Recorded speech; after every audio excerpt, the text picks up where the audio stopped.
বন্ধুরা, পাস্তা রান্না করব। এরকম মিক্সড পাস্তা নিয়েছি, আর এখানে পানি ফুটতে দিয়েছি। এখানে এখন 1 চিমটি লবণ ও 1 চামচ তেল দিয়ে দিব। দিয়ে দিচ্ছি তেল,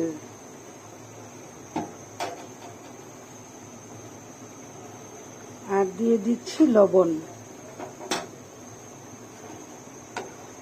তেল আর লবণ দিয়ে ভালো করে পাস্তাগুলোকে সেদ্ধ করে নেব, তাহলে এটা খুব ঝরঝরে হবে রান্নার পরে।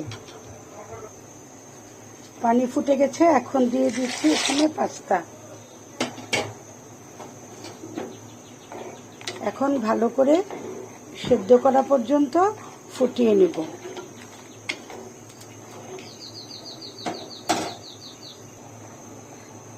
বন্ধুরা, এই যে পাস্তা সেদ্ধ হয়ে গেছে, আমি হাত দিয়ে ভেঙে দেখি।